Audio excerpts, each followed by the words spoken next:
Muy buenos días a todos ustedes por acompañarnos. Gracias por acompañarnos un martes más a esta rueda de prensa del Consejo de Ministros, que, como saben, en este caso ha estado presidido por la vicepresidenta primera, la vicepresidenta Montero, porque, como ustedes conocen, el presidente del Gobierno, acompañado además por el ministro Álvarez y el ministro Planas, está de viaje oficial en Vietnam y en China.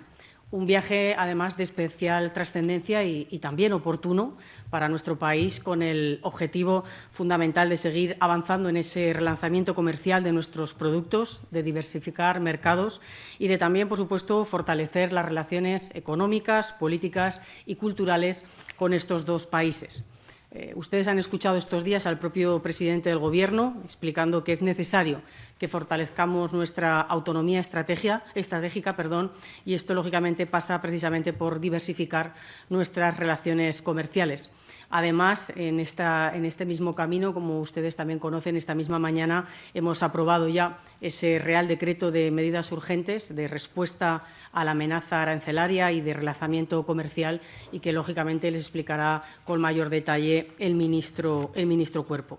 Un Real Decreto que recoge esa primera protección, esa primera red de protección anunciada ya la semana pasada por el propio presidente del Gobierno, un escudo de protección que se suma a la respuesta y a las medidas que estamos trabajando de manera conjunta con la Unión Europea, y que, mientras se produce su concreción definitiva, este Gobierno ha dado ya un paso adelante para proteger a nuestras empresas y, por supuesto, a los trabajadores y a las trabajadoras. No obstante, como les decía, el propio ministro Cuerpo les dará a todos ustedes mucho más detalle sobre el Real Decreto, y no solamente del Real Decreto, sino también las distintas casuísticas y temas que ayer abordaron los ministros de Comercio en la reunión que tuvieron en Luxemburgo, una reunión, además, que se suma a las que ha habido la semana anterior, tanto con los agentes sociales, con los sectores afectados, como, por supuesto, también con los distintos grupos parlamentarios. Y en otro orden de asuntos que hemos visto hoy en el Consejo de Ministros, verán ustedes que me acompaña también la ministra de Sanidad y la ministra de Universidades y de Ciencia. Y, en primer lugar, la ministra de Sanidad les informará a todos ustedes sobre el anteproyecto de ley de medicamentos y de productos sanitarios, que busca, por un lado, modernizar el sistema de precios de referencia para impulsar, además, los genéricos, y que nos permita agilizar también los tratamientos más innovadores. Y, por otro lado, se ha aprobado también el proyecto de ley para la creación de la Agencia Estatal de Salud Pública, que también busca promover el asesoramiento técnico y científico para realizar actuaciones, sobre todo de prevención y de control de enfermedades. Y, por otro lado, la ministra de Ciencia les explicará la convocatoria del Programa de Atracción y Retención de Talento, se llama ATRAE, para este año 2025, un programa, además, que va a contar con 45 millones, que supone un 50% más de la edición anterior. Y esta nueva convocatoria del programa ATRAE la gestionará la Agencia Estatal de Investigación y se lanzará en mayo, y también ampliará, como les explicará ella, el número de beneficiarios. Y en el último asunto que hemos aprobado hoy en el Consejo de Ministros, se trata de un Real Decreto que regula la composición y el funcionamiento del Consejo de Memoria Democrática y el Registro Estatal de Entidades de Memoria Democrática, un consejo que va a estar presidido por el ministro Ángel Víctor Torres y que cuenta, además, con representación de distintos ministerios, también, por supuesto, con profesionales de reconocido prestigio, representantes de entidades memorialistas, sindicatos y asociaciones empresariales. Y, además, este Real Decreto establece también la creación de la Comisión de la Verdad, destinada a contribuir al esclarecimiento de las violaciones de derechos humanos durante la Guerra Civil y la dictadura de Franco. Estos son, pues, los asuntos que hoy hemos abordado en el Consejo de Ministros. Si le parece, les daré, en primer lugar, la palabra al ministro Cuervo. Así que, ministro. Muchísimas gracias, ministra portavoz. Buenas tardes a todos. Voy, como ha dicho la ministra, a hacer un repaso del Real Decreto Ley de Medidas Urgentes, precisamente para responder a la amenaza arancelaria, también con el objetivo de tener un relanzamiento comercial en los sectores que puedan verse más afectados, que hemos aprobado hoy mismo. Es un plan que viene, un Real Decreto Ley que viene a aterrizar el plan que ya anunció, que ya puso en marcha el presidente del Gobierno hace apenas unos días, el jueves de la semana pasada, 12 horas después de la rueda de prensa del presidente de los Estados Unidos anunciando nuevas medidas arancelarias para el conjunto del mundo. El mensaje clave que queríamos mandar entonces, el mismo jueves, y es el que queremos seguir mandando hoy, es un mensaje de confianza, un mensaje de unidad y también de cabeza fría a la hora de actuar. Es algo que hemos venido oyendo en todos los foros en los que hemos estado. Hablaba la ministra Alegría ahora mismo de la reunión que tuvimos ayer los ministros de Comercio de la Unión Europea, pero hemos escuchado también este mensaje de unidad y confianza en las reuniones con los agentes sociales y también en todos los contactos que hemos mantenido con los grupos parlamentarios y con los sectores que pueden verse potencialmente afectados. Somos todos conscientes de que la relación con los Estados Unidos es una relación a proteger, es una relación estratégica y lo que queremos todos es protegerla y mejorarla si cabe. De hecho, cuando miramos la fortaleza de esta relación a nivel de la Unión Europea, cada día cruzan el Atlántico 4.400 millones de euros en términos de intercambio de bienes y servicios. En el caso de España también estamos hablando del socio más relevante fuera de la Unión Europea. En el año 2024, sin ir más lejos, intercambiamos un total de 45.000 millones en materia de bienes. Y además, Estados Unidos es nuestro principal destino de inversión directa y también es el principal inversor en materia de inversión extranjera directa en España. Estamos hablando de un stock total de inversión extranjera directa de España en Estados Unidos en torno a los 90.000 millones y de Estados Unidos en España en torno a los 115.000 millones. También bastante equilibrado, pero como ven, hablamos de cifras muy relevantes que destacan o ponen de manifiesto precisamente la fortaleza de esta relación que tenemos que defender y en ello estamos poniendo todo nuestro empeño, tendiendo la mano a las autoridades americanas para llegar a una solución negociada, acordada y apoyando también a la Comisión Europea, por supuesto, en esta tarea. Pero no por ello, ya lo hemos dicho muchas veces, vamos a ser ingenuos o naif en esta actuación. Contamos, en caso de que sea necesario, con las herramientas necesarias a nivel de la Unión para defender los intereses de los consumidores, de los ciudadanos, pero también de las empresas y de las industrias europeas.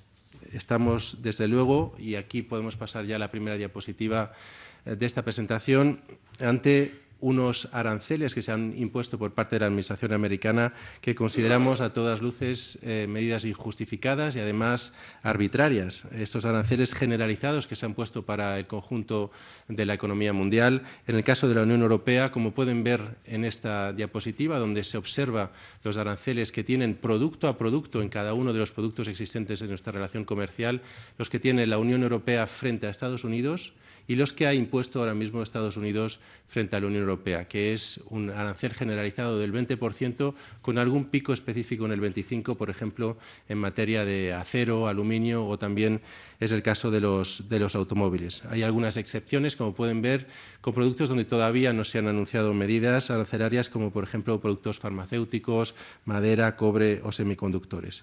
Pero en general lo que vemos es una tarifa plana del 20% muy por encima del arancel promedio que tiene la Unión Europea con respecto a Estados Unidos, que está en términos no ponderados, es decir, en términos brutos, en torno al 5%. Estas medidas suponen un coste muy claro para la economía mundial. Ya teníamos, lo hemos venido anticipando, tanto teoría económica como evidencia empírica señalándonos que estas medidas, las medidas arancelarias, medidas proteccionistas, suponen un coste económico, en primer lugar, para el país que las impone, pero también, en este caso, al ser generalizadas para la economía mundial.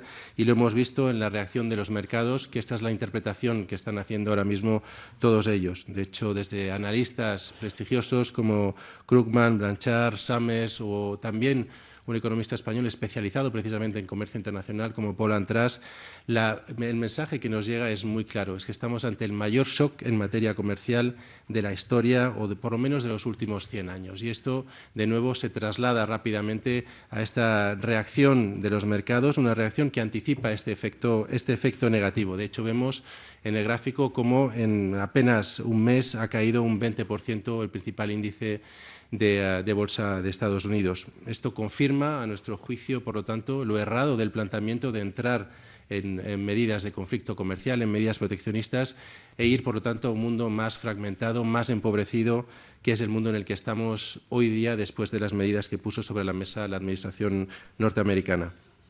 En ese sentido, lo que tenemos que hacer a partir de ahora y en lo que estamos son dos elementos esenciales. En primer lugar, hacer un seguimiento continuo de la situación e ir monitorizando cuál es el efecto, cuál es el impacto que estas medidas puedan tener sobre nuestros productos, nuestras industrias y también a nivel más agregado, por ejemplo, en materia de precios.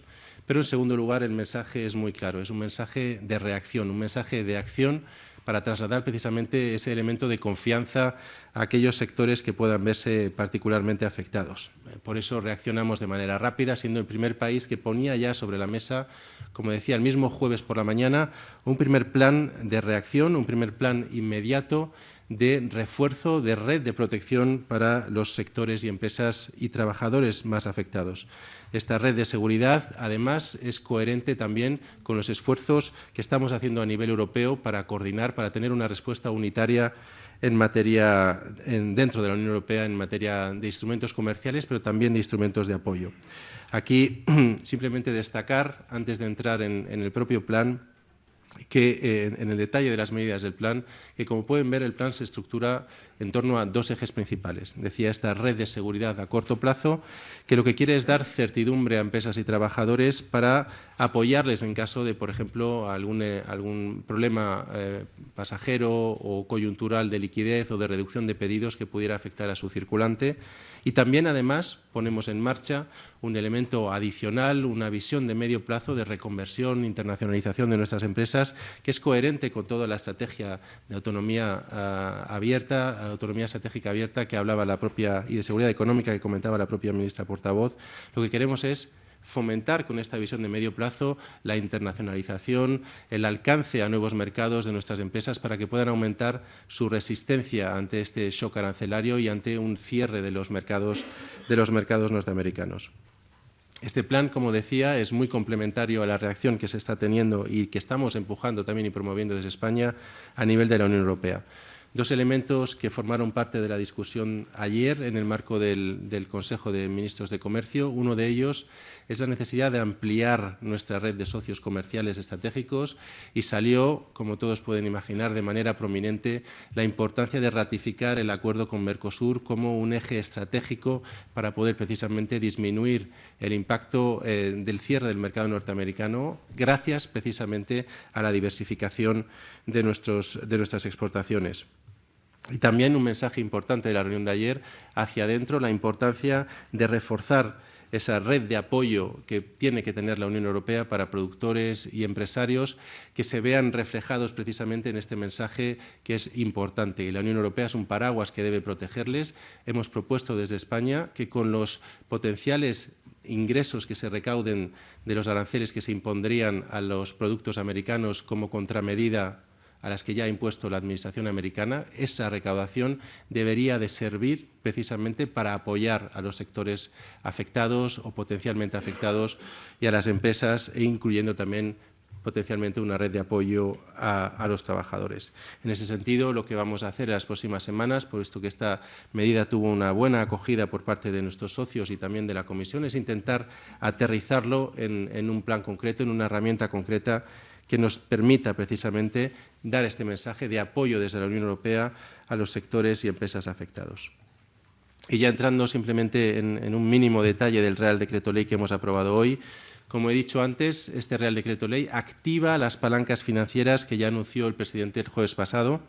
Estas, dentro de todas las medidas que incluye el plan anunciado por el presidente, las que se activan hoy gracias a este Real Decreto Ley son aquellas que están resaltadas en un color naranja y que voy a pasar a resumir muy brevemente. En primer lugar, una línea de avales ICO para atender esas necesidades de liquidez que comentaba anteriormente e incluso también apoyar posibles procesos de reconversión industrial a entidades que vayan a tener una exposición significativa, directa o indirecta al mercado de Estados Unidos.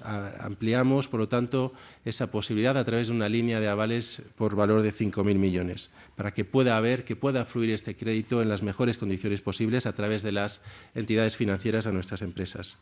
También reforzamos el Fondo para la Internacionalización de la Empresa, que contará con un margen adicional de 220 millones, precisamente con ese esfuerzo o en aras de conseguir que nuestras empresas puedan diversificar o reforzar su presencia en Estados Unidos y diversificar también sus exportaciones para disminuir el riesgo para ser más resilientes.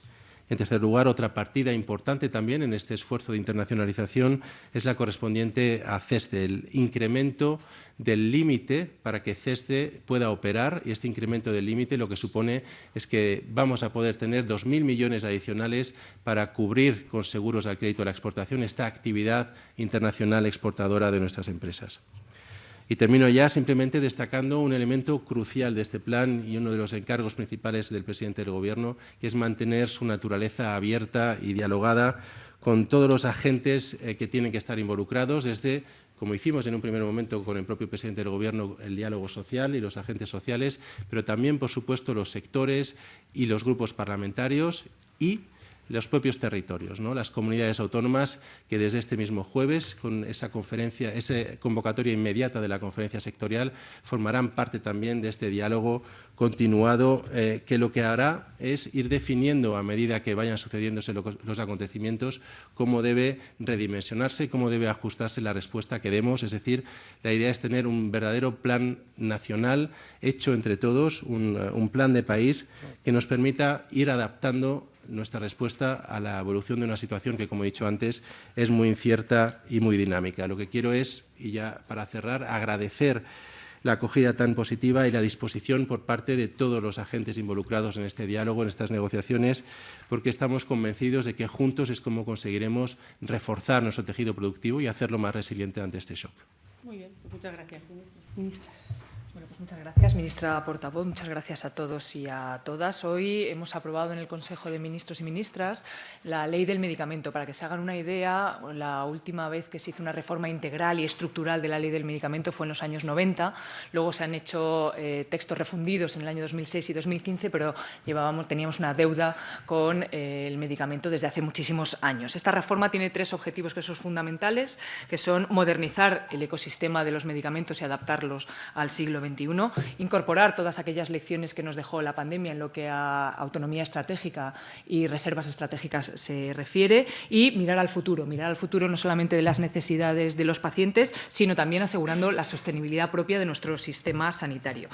Esta ley se enmarca, este anteproyecto de ley se enmarca dentro de la estrategia de la industria farmacéutica en un momento que creo que es crucial y que es fundamental, una estrategia que lo que hace es poner el interés público, el interés general y los organismos públicos también no solamente como meros visores, ¿no?, de todo el proceso, sino que pues los organismos públicos y el interés público va a estar intercalado en todos y cada uno de los procesos de la investigación, de la evolución, desarrollo y comercialización de los medicamentos. Vamos a mejorar el acceso a la innovación, se va a fomentar una competencia saludable entre los diferentes desarrolladores con un mayor uso, una mayor competencia con la introducción de los biosimilares y de los fármacos genéricos, y vamos a fortalecer también nuestra capacidad para poder tener un buen abastecimiento de medicamentos esenciales. Voy a detallar algunos detalles de la propia ley. Es una ley muy compleja, es una ley muy técnica, pero sí que me gustaría hacer un desarrollo un poquito más ameno y didáctico de los diferentes puntos que hay en esta ley, ¿no?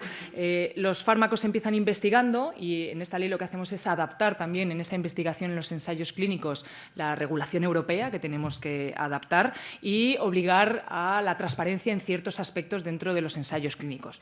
Cuando un fármaco innovador llega a regularse o llega a probarse su eficacia, se asume y lo que queremos hacer es que entre que se acuerda que un fármaco entra en el mercado y ese fármaco se toma la decisión de si se va a financiar o qué precio va a tener, pues queremos acortar esos plazos, que haya un máximo de 180 días para tomar esas decisiones, que haya una máxima transparencia, una más aceleración y también que haya fármacos que podamos incorporar dentro del sistema antes de que se haya tomado la decisión de la financiación.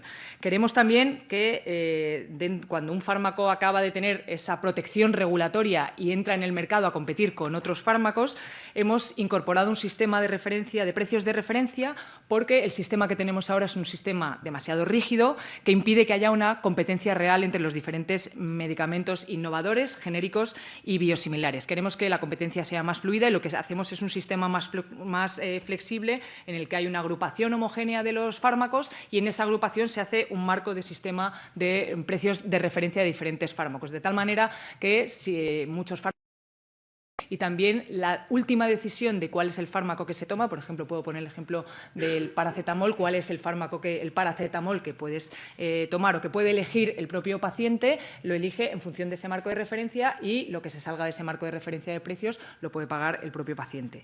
Habilitamos a más profesionales para la prescripción, habilitamos a las enfermeras y habilitamos a los fisioterapeutas en aquellos prescripción que están dentro de su competencia. Facilitamos a los farmacéuticos que en el caso de que haya diferentes disposiciones, ¿no? Cápsulas, comprimidos, sobres, y tú llegas a la farmacia, no tienen el que te has prescrito, que no tengas que volver a tu centro de salud para que te den el mismo fármaco, pero en otra presentación. Y también habilitamos un consejo de coordinación farmacoterapéutico para que haya más coordinación y más comunicación entre las oficinas de farmacia y el sistema de atención primaria, ¿no? Para que pueda haber una mayor vigilancia y unos mayores radares en lo que a consumo de fármacos se refiere y también en lo que a la notificación de efectos adversos.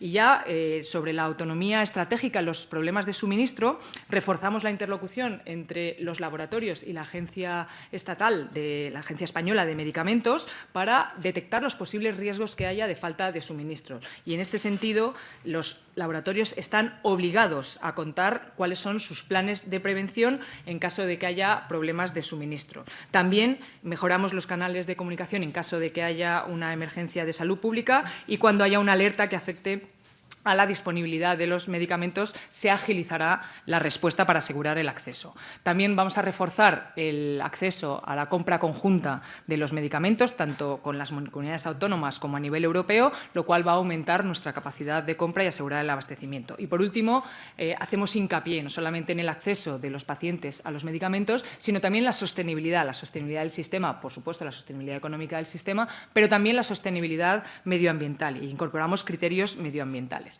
Ya para terminar este punto, me gustaría, como no, dar las gracias a este diálogo fluido que hemos tenido con todos los actores que han participado en esta ley, este proceso en el que hemos dialogado intensamente con la industria farmacéutica, que ha hecho que se incorporen mejoras notables dentro de la ley, ¿no? Como puede ser esta mayor predictibilidad y estabilidad en el sistema de precios, la inclusión de criterios de autonomía estratégica, una definición más precisa sobre las circunstancias que requieren una sustitución de medicamentos y medidas para proteger el suministro de medicamentos antiguos. En definitiva, es una ley muy ambiciosa en la que hemos participado muchos ministerios, y creo que es una ley estratégica que va a venir a reforzar nuestro sistema sanitario y nuestro control de los medicamentos. Y en otro orden de cosas, pues también en el Consejo de Ministros y Ministras de hoy hemos llevado en segunda vuelta la Agencia Estatal de Salud Pública, que, como recuerdan ustedes, pese a tener un consenso abrumador dentro del arco parlamentario con con casi unanimidad de todos los grupos parlamentarios excepto Vox, esta ley decayó en el último momento por otros intereses que no tienen que ver con la ley y nosotros ya dijimos en ese momento que con la salud no se juega, con la salud pública no se juega, que una de las lecciones de la pandemia es que la salud tiene que estar al margen de los intereses partidistas y espurios y dijimos que la intención del Gobierno era acortar lo máximo los plazos para que esta ley pueda volver a ir al Congreso y esperemos que en este caso los que votaron en contra recapaciten, vengan al sentido común y pongan el interés de los ciudadanos y la salud de los ciudadanos por delante de sus intereses. Muchísimas gracias. Muchas gracias, ministra.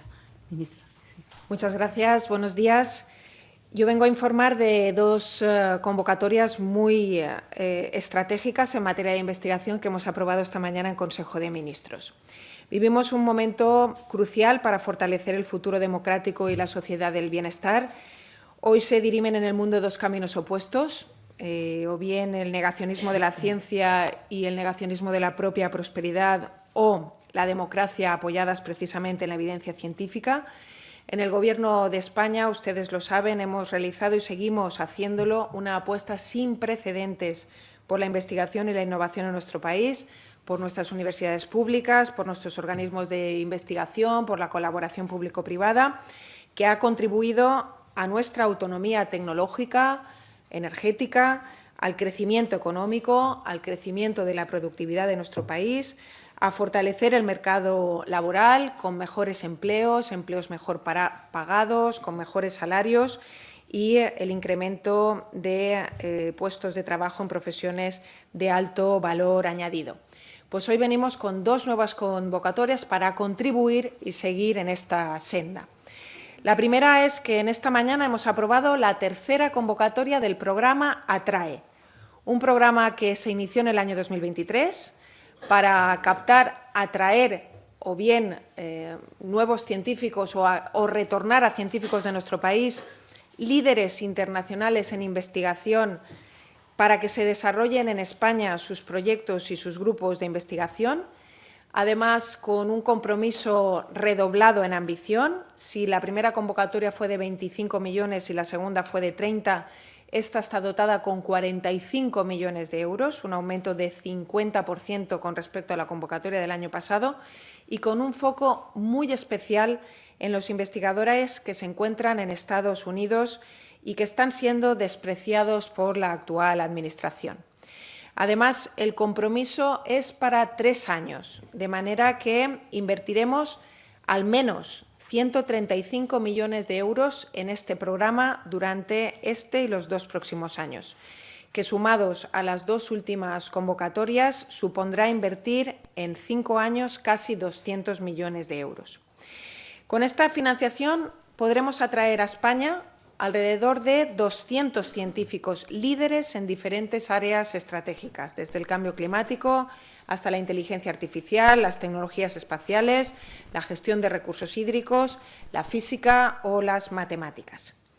En las 2 ediciones anteriores recibimos solicitudes por parte de 420 investigadores e investigadoras, de los cuales se seleccionaron 60. Es un programa muy competitivo, por el cual cada investigador recibe una dotación de 1 millón de euros para su proyecto. Con ese 1 millón de euros puede establecerse, puede crear su grupo de investigación aquí en España con una durabilidad de 3 o 4 años. Y hay un compromiso de estabilización de este investigador y de su equipo por parte de los centros y de las universidades que lo acogen. Estamos hablando de los investigadores R4.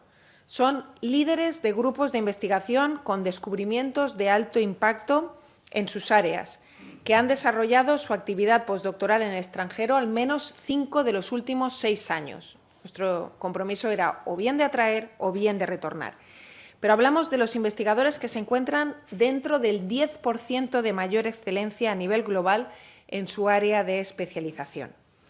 Quiero destacar que, además, en las 2 últimas convocatorias, el 41% de los seleccionados tenían nacionalidad extranjera y la mitad, el 50%, o provenía o es un ciudadano o bien de Reino Unido o de Estados Unidos. Todo esto sin entrar en la crisis de la actual Administración estadounidense. Hablamos de científicos que han estado haciendo su trabajo y que provienen de instituciones tan prestigiosas como Princeton, Columbia, Oxford o el Imperial College London. Esta nueva convocatoria, como digo, es más ambiciosa, un 50% más de financiación, 45 millones de euros. Nos comprometemos, por tanto, más si cabe con la ciencia y con los científicos y somos sensibles al contexto de menosprecio que están sufriendo los científicos que ahora mismo están trabajando en Estados Unidos. Por eso, en esta convocatoria vamos a ofrecer, para incentivar precisamente que sean estos científicos los que vengan, una financiación adicional de 200.000 euros para los investigadores e investigadoras que, habiendo sido seleccionados, se incorporen desde Estados Unidos. Este programa viene en sintonía con lo que están haciendo otros países como Francia o Bélgica o con la propia Comisión Europea. Y la segunda convocatoria de las que les quería informar es una convocatoria dirigida a la investigación en inteligencia artificial que precisamente surge para impulsar el liderazgo español en esta tecnología disruptiva y estratégica. La duración de los proyectos de esta convocatoria de inteligencia artificial dirigida a todos los centros de investigación, universidades o organismos de investigación es de 3 a 4 años. El presupuesto total es de 36 millones de euros y aquí también la cuantía máxima que puede alcanzar un proyecto es de hasta 2 millones de euros. También es una convocatoria muy competitiva. Estas ayudas van a contribuir de manera significativa a la formación, a la consolidación, a la capacitación de un nuevo talento investigador en nuestro país, muy especializado en la inteligencia artificial, generando, por tanto, una masa crítica suficiente e indispensable para asegurar que España no solo participe, sino que también lidere junto a Europa el desarrollo global de una inteligencia artificial ética y confiable. Se suma a otras iniciativas que el Gobierno de España está ya poniendo en marcha, como por ejemplo el programa Generación D, en el que ayer mismo el Ministerio de Ciencia y el Ministerio de Transformación Digital y Función Pública dimos cuenta de los resultados de esta convocatoria, 120 millones de euros para capacitar e incorporar a 374 jóvenes investigadores en inteligencia artificial en los principales centros de investigación de nuestro país, el CSIC, el CENIO, el CENIC o el BSC.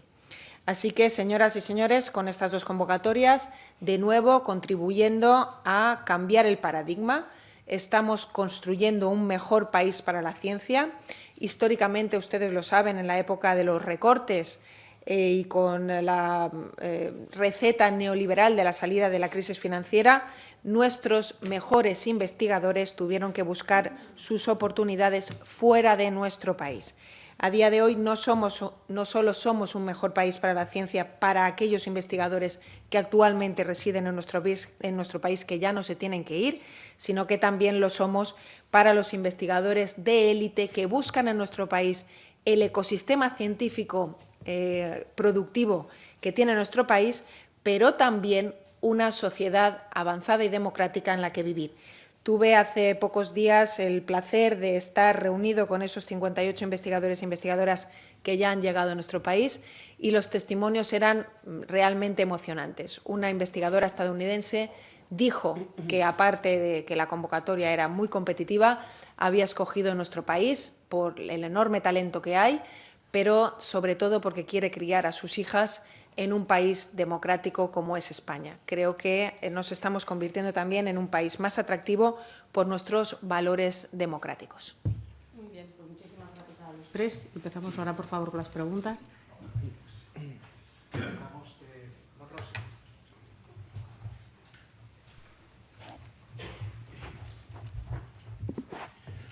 Muchas gracias. ¿Qué tal? Muy buenas tardes. Al ministro de Economía quería preguntarle por algún detalle en concreto del decreto.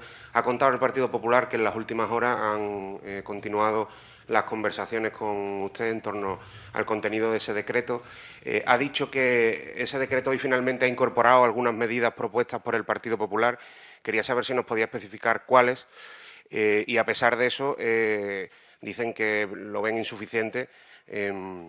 Y dejan en el aire, no sé si usted tiene información sobre cuál va a ser la postura del Partido Popular en el Congreso cuando se vote el decreto, porque dicen que el grueso de las propuestas que ha trasladado la calle Génova han sido descartadas. Si nos puede concretar qué ha sido aceptado, qué es lo que ha sido rechazado y cómo terminaron esas conversaciones, si usted cree que el Gobierno cuenta a día de hoy con el apoyo del Partido Popular para ese decreto.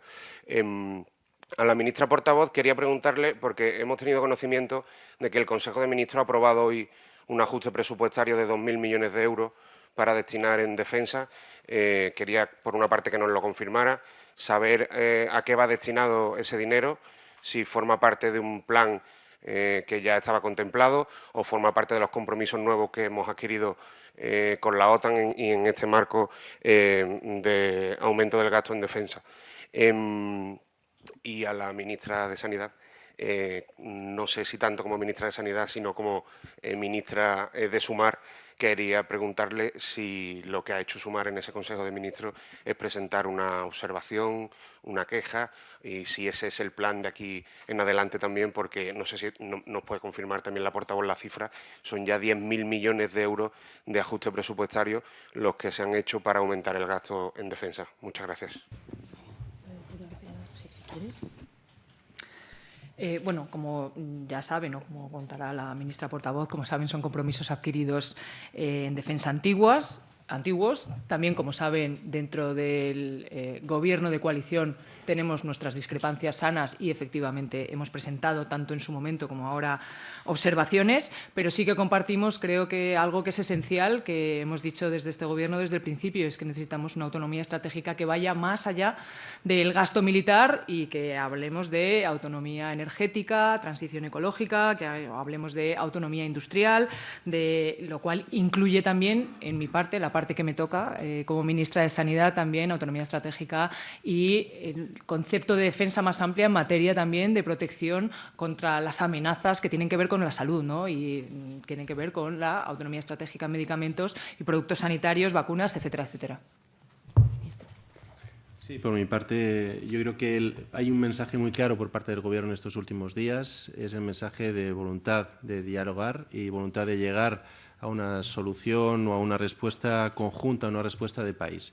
Esto se ha materializado, como hemos visto en los últimos días, en numerosas reuniones, llamadas telefónicas, no solo previas a la redacción del Real Decreto Ley, sino posteriores también para contar cuál era el contenido del Real Decreto Ley e incluso para, una vez que hemos tenido feedback o respuesta por parte de algunos de los grupos parlamentarios, ver cómo podíamos incluir, en la medida de lo posible, aquellas mejoras o propuestas que ellos tenían. ¿En qué se traduce esto, este diálogo continuado? Pues en que efectivamente las propuestas que nos han transmitido los grupos han sido o han permitido también diseñar o han contribuido a diseñar este Real Decreto Ley y van a seguir contribuyendo a diseñar la respuesta también hacia adelante. Elementos a los cuales ha contribuido ese diálogo, pues, por ejemplo, a añadir un artículo específico sobre rendición de cuentas y transparencia de presencia trimestral en el propio Congreso, también un refuerzo de las medidas de internacionalización. Ha sido un elemento de los más mencionados por los grupos parlamentarios y esto hace que reforcemos la propuesta inicial en 220 millones adicionales de instrumentos de apoyo a la internacionalización a través del Fondo de Internacionalización de la Empresa, el FIEM. Elementos adicionales a los que van a servir las medidas propuestas por los grupos parlamentarios hacia adelante, pues, por ejemplo, a definir las condiciones de las líneas ICO. El Real Decreto Ley no es el punto donde definimos las condiciones específicas de la línea de avales. Habrá que hacerlo a través de acuerdo del Consejo de Ministros. El diálogo, por tanto, continuado con los grupos, permitirá también llegar a una definición específica de esas condiciones. Elementos también como el refuerzo del diálogo con las comunidades autónomas es otro de los elementos que más se ha repetido en las conversaciones con los grupos parlamentarios, también con el Partido Popular. Yo creo que es importante señalar que estamos en un momento inicial, como he dicho anteriormente, donde tenemos que ser conscientes de que en un entorno de una elevadísima incertidumbre vamos a tener que hacer un seguimiento continuado, prácticamente diario, de cuál es la situación y en función de cómo evolucione esa situación ir adaptando nuestra respuesta. Esa adaptación de nuestra respuesta va a seguir teniendo las contribuciones de los grupos parlamentarios y ahí vamos a tener, desde luego, esa discusión o diríamos la riqueza y la contribución de esa discusión. Elementos como, por ejemplo, la definición de ayudas o específicos en materia de fondos son elementos que vendrán en un momento posterior, como he dicho antes. Si en la propia Unión Europea estamos todavía discutiendo cómo articularlo en función del impacto, pues es la misma situación la que tenemos a nivel nacional y otras medidas adicionales, como por ejemplo medidas en materia de competitividad, también las vamos a poner, las estamos ya de hecho poniendo sobre la mesa en discusión con los partidos y con las comunidades autónomas, por ejemplo, en la Conferencia Sectorial de Regulación con el régimen 20 que tenemos ahora mismo en marcha, con medidas específicas que esperamos que se materialicen antes de verano. Sobre la pregunta que realizaba, más allá de lo que evidentemente ha contestado ya también la ministra de Sanidad, saben que habitualmente desde esta mesa les damos respuesta, les informamos de los asuntos que trabajamos en el Consejo de Ministros y van en el índice rojo, que se llama coloquialmente, y este asunto por el que usted me preguntaba, efectivamente, en la Comisión de Secretarios y Secretarios de Estado, hoy iba en el índice verde del Consejo de Ministros, estamos hablando precisamente de una transferencia de crédito. Concretamente, son 2.084 millones y, como bien decía la propia ministra, es fundamentalmente para atender programas y contratos que ya estaban en marcha y que, lógicamente, al tener un presupuesto prorrogado, como todos ustedes saben, para poder atender, como digo, estos convenios, estos contratos, teníamos que optar por esta fórmula, por cierto, que es la misma que se utilizó en el año 2024 cuando tienes un presupuesto prorrogado. ¿De qué estamos hablando? Evidentemente, sobre todo de modernización, de mantenimiento y de mejora, tanto de los efectivos como de las infraestructuras y de las instalaciones, por supuesto, en este caso, atribuidas al Ministerio de Defensa. Sí, claro. Sí, es que me he quedado parte de la pregunta por contestar, perdón. Claro. Sí, un pequeño detalle. No, yo creo que es importantísimo y este mensaje quiero que quede bien claro, que desde el Gobierno esperamos que esta voluntad de diálogo continuado con los grupos parlamentarios pueda llevar no solo a la ratificación, a la aprobación de este Real Decreto Ley, sino también a seguir en esta construcción conjunta de la respuesta. Esperamos que esa sea la vía por la que transite la opinión y el voto del Partido Popular, pero también del resto de grupos parlamentarios. Estamos, como decía, en un diálogo abierto con todos, que está siendo muy constructivo, y de ahí también mi mensaje anterior de agradecimiento a todos los grupos.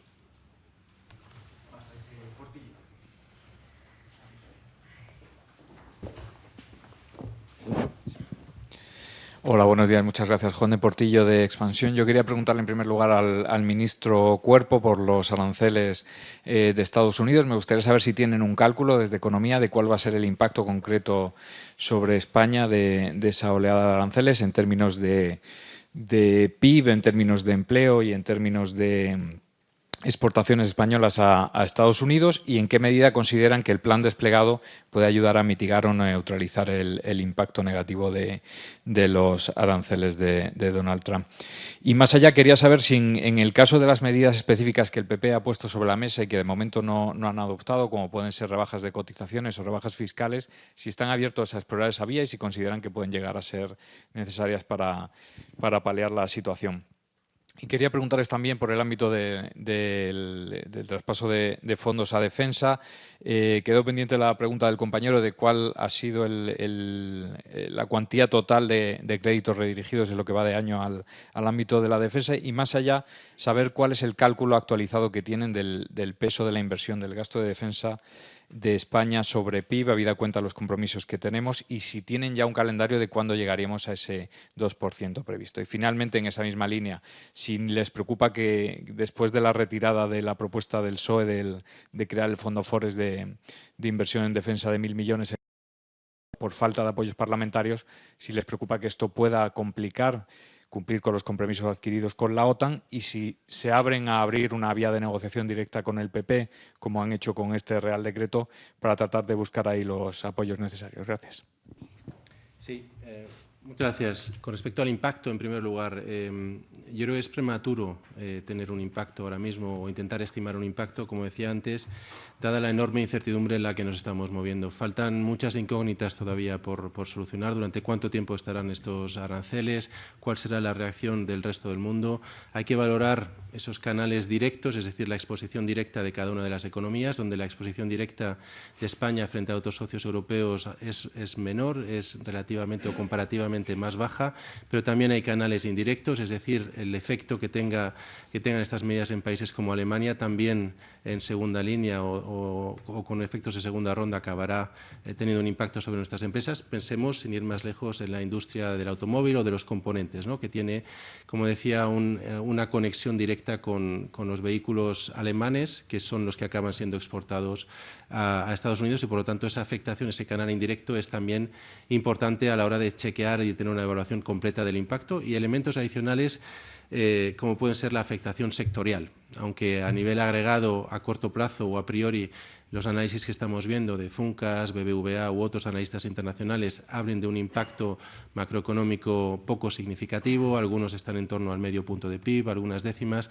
Es prematuro, como decimos, hacer este tipo de valoraciones todavía en unas enormes incertidumbres por delante, pero sí que podemos aterrizar ya a cuáles serán esos sectores que potencialmente se verán más afectados para hacer un seguimiento y poder poder precisamente ir dirigiendo esa respuesta a esa red de apoyo. En ese sentido, cuando miramos simplemente los productos que pueden ver que ya se ven afectados por estos aranceles, en torno al 80% de nuestras exportaciones a Estados Unidos se verían afectadas por los aranceles que ya han anunciado o puesto en marcha la Administración americana, y por lo tanto tenemos ya una idea más o menos inicial de cuál es esa afectación, ¿no? Dentro de los más de 18.600 millones de exportaciones que tenemos a Estados Unidos, más o menos el 80% se vería afectado por esa subida de aranceles. Vamos a ver ahora cuál va siendo día a día precisamente el impacto, la capacidad de competir de nuestras empresas también en este entorno, y en función de eso iremos redirigiendo precisamente esta respuesta e iremos valorando si son necesarias o no medidas de apoyo directo. Y en ese sentido,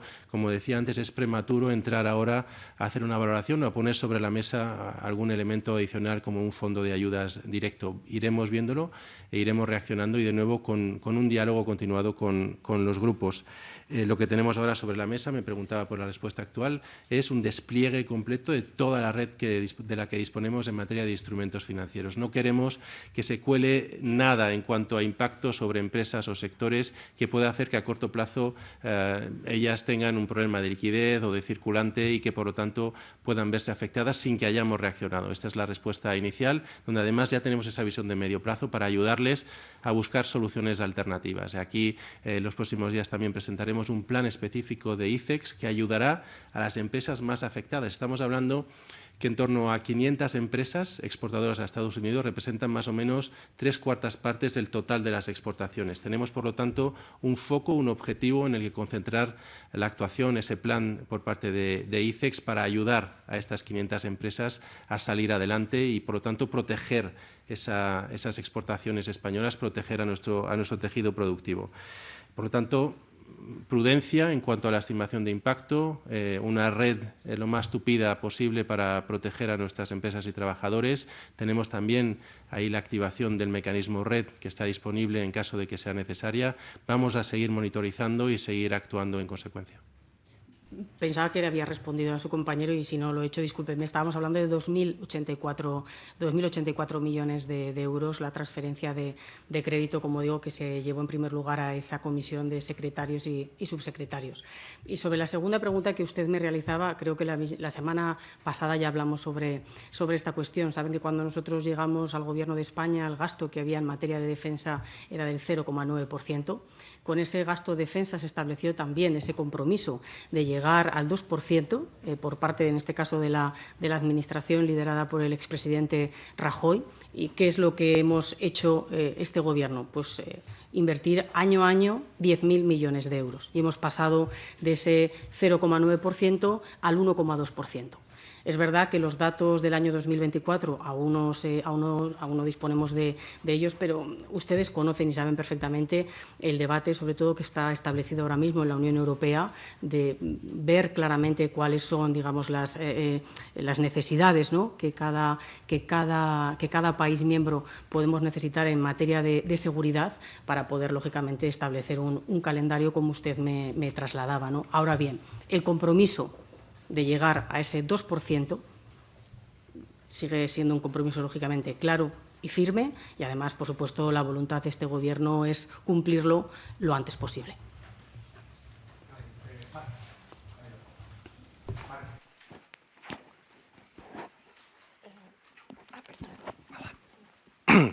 Buenos días. Quería empezar con una pregunta para el ministro de Economía sobre las propuestas que hace el Partido Popular, que por ejemplo se oponía a la prórroga de la moratoria contable iniciada en la pandemia para evitar las quiebras de empresas ante la guerra arancelaria. Pues no sé qué tipo de medidas son irrenunciables para el Gobierno, si esta lo es, y qué margen hay para llegar a futuros acuerdos dentro de la respuesta flexible que está usted resaltando, ¿no?, a lo largo de la comparecencia. A la ministra de Sanidad le quería preguntar sobre la reactivación de la Agencia Estatal de Salud Pública. No sé si han hablado con el Partido Popular, si tienen garantizado el apoyo, visto lo que sucedió, bueno, pues cuando hace unas semanas se votó en el Congreso y el PP se desdijo de las votaciones que había realizado pues en comisión.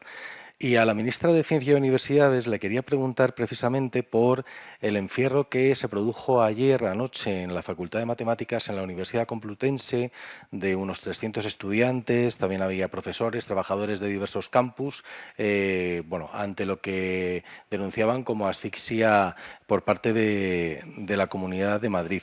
Y ya que está, y que es valenciana y que además es secretaria general del PSPV, ¿qué expectativas tiene de la declaración de este viernes de Salomé Pradas y también de Emilio Argüeso ante la jueza que instruye la causa de la Dana? Gracias. Bueno, pues empiezas tú, ministra Moral. Bueno, con respecto al encierro de la comunidad educativa, alumnos, profesores, yo creo que venimos asistiendo desde hace ya meses a un despertar de la voz de la comunidad universitaria frente al maltrato sistemático al que está siendo sometida la universidad pública en la Comunidad de Madrid. Y yo me alegro de que la ciudadanía alce la voz y que se haga la pedagogía suficiente para que la sociedad sepa que la universidad pública en la Comunidad de Madrid está al borde del crack. Y no lo digo yo, lo dicen los propios rectores de las universidades públicas madrileñas.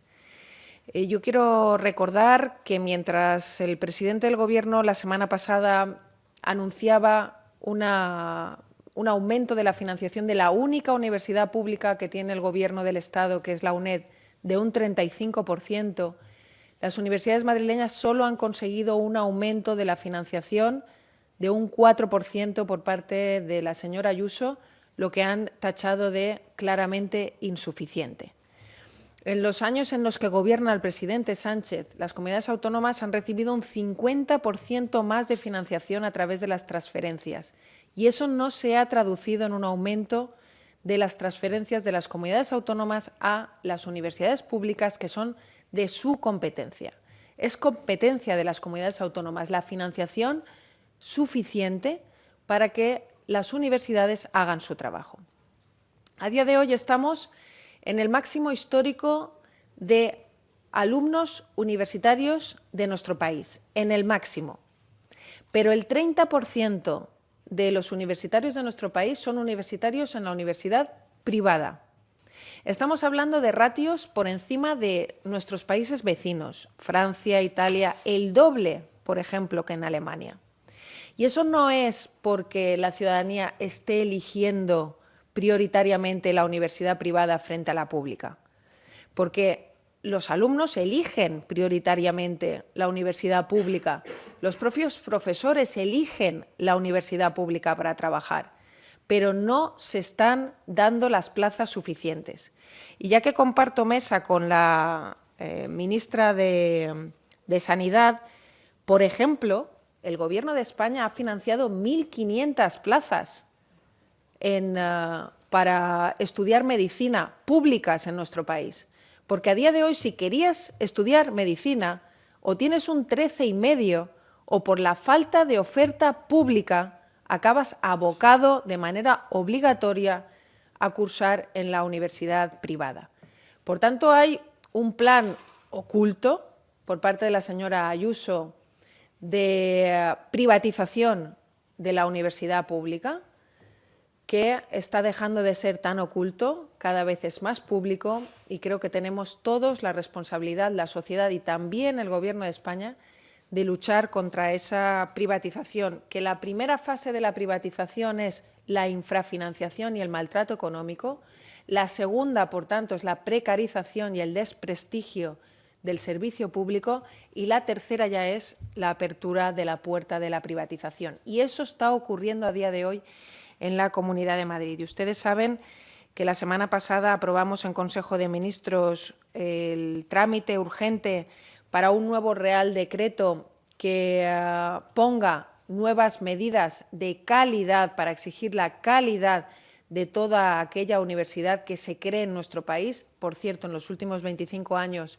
no se ha creado ninguna universidad pública en nuestro país, pero se han creado 26 universidades privadas. Hay 10 peticiones más sobre la mesa para universidades privadas en nuestro país y, mientras tanto, lo que se está haciendo es precarizar y maltratar a la universidad pública. Desde luego, aquellos que lo hacen, por ejemplo, la Comunidad de Madrid y la señora Ayuso, nos van a tener a nosotros enfrente.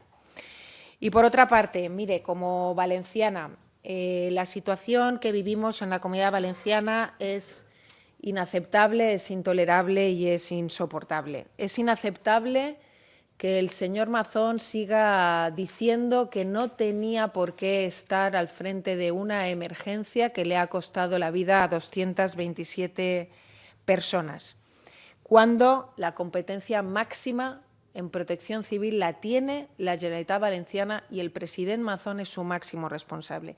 Es intolerable que a día de hoy todavía no sepamos dónde estaba el señor Mazón aquella tarde del 29 de octubre mientras sus vecinos y sus vecinas se ahogaban. Y es insoportable que el señor Mazón no pueda salir a la calle y tropezarse con sus vecinos y sus vecinas, aquellos a los que gobierna, mirarles a los ojos. Y es una anomalía democrática, porque a día de hoy el pueblo valenciano considera que el máximo responsable de esta tragedia no estaba en su puesto de trabajo en aquel momento. Pero fíjese, voy a elevar el debate, porque creo que no es un tema solo del señor Mazón y no es solo responsable el señor Mazón. El señor Feijóo podía haber hecho que el señor Mazón dimitiera. Incluso el señor Abascal podía haber hecho que el señor Mazón dimitiera, pero han decidido aguantarlo. Y a cambio hay un pacto presupuestario entre el PP y Vox en la Comunidad Valenciana, que es un pacto antieuropeísta. Y dado que estamos hablando de dónde se tiene que posicionar el Partido Popular también ante este envite de la Administración estadounidense, yo le digo al señor Feijóo que o se está con la Unión Europea y se está con los productores españoles, o se está pactando presupuestos con la ultraderecha, como por ejemplo en la Comunidad Valenciana, que no se puede estar en misa y repicando a la vez. Con respecto a la Agencia de Salud Pública, nuestras negociaciones y nuestra sensación siempre ha sido positiva con todos los grupos, excepto con Vox. Siempre todos los grupos han puesto la salud, han puesto los aprendizajes de la pandemia por delante de sus intereses partidistas. Así que esperemos que recapaciten y que cuando la volvamos a llevar, que sigan la ruta que habíamos trazado desde un principio, con diálogo, con consenso, de hacer de la Agencia de Salud Pública, que es una deuda que tenemos pendiente desde la ley del año 2011, pero sobre todo es una deuda que tenemos pendiente con los ciudadanos, que la podamos poner en marcha. Sí, en cuanto a la pregunta, es importante efectivamente señalar que la medida relacionada con la prórroga de esta moratoria contable es fundamental para aquellas empresas o aquellos sectores que todavía tienen una recuperación más retrasada o más atardada, y para ellas es importantísimo intentar evitar que haya una cicatrización, que haya una liquidación de su actividad al sumarse el shock arancelario a esa recuperación todavía más retrasada. Por eso la prórroga de esta medida. Y en las discusiones, por darle más detalle, en este caso con el Grupo Popular, una de sus peticiones o de sus comentarios era que quizá el prorrogarlo durante 2 años era excesivo, que podríamos valorar la situación al finalizar 2025, y lo hemos ajustado en esa línea, cerrando esta medida prorrogada hasta el año 2025. Esto es solo un ejemplo donde yo creo que queda claro de nuevo la voluntad y la capacidad precisamente de ir ajustando y los márgenes que tenemos para adaptar este plan de tal forma que contribuya o que sea una respuesta conjunta. Aquí para nosotros, hacia adelante, sigue existiendo margen para llegar a un acuerdo, y el único camino que conocemos para llegar al acuerdo es a través del diálogo, y este es el que transitaremos.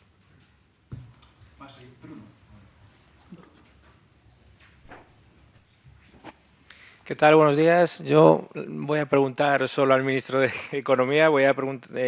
Tengo 3 preguntas. En primer lugar, ha dicho que uno de los motivos por los que consideraba que determinadas medidas como un fondo de ayudas directas pues no se consideraban de momento porque no se conocía la extensión en la que va a estar vigente estos aranceles. ¿El Gobierno maneja en este momento un escenario en el que esos aranceles serán transitorios y no permanentes?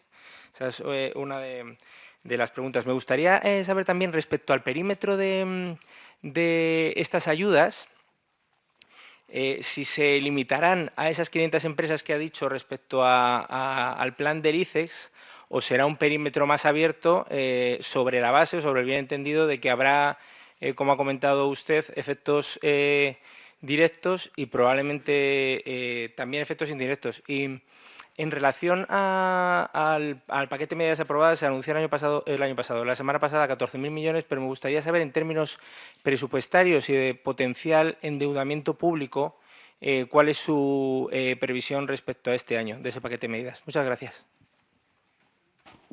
Muy bien. Muchas gracias. Con respecto a la primera pregunta del Fondo de Ayudas Directas y diríamos los escenarios que manejamos con respecto a la duración de los aranceles, de nuevo aquí volvería a la palabra del momento quizá, que es incertidumbre, ¿no? Porque evidentemente nosotros estamos tendiendo la mano a esa negociación para que se pueda reducir, podamos volver a una situación previa a la imposición de las medidas arancelarias o incluso, ¿por qué no?, avanzar en la reducción progresiva de los aranceles existentes. Ahora mismo el arancel medio, como he dicho antes, es un arancel medio bajo, en torno al 5% por parte de la Unión Europea y en torno al 3% por parte de Estados Unidos. Hay margen para seguir reduciendo. La propia presidenta de la Comisión ya presentó ayer una propuesta en este sentido para los bienes industriales. Veremos qué capacidad de negociación hay o qué voluntad de negociación hay también por la parte de las autoridades americanas y a partir de ahí iremos valorando. De nuevo, es muy prematuro y hay muchos escenarios sobre la mesa. Nosotros tenemos que trabajar porque se cumplan los más positivos para nuestras empresas, pero mientras tanto tenemos que tener esta red de este mecanismo de seguridad para la protección de sus intereses. Y luego, con respecto al plan de ICEX, este plan de ICEX diríamos que es un complemento al resto de medidas.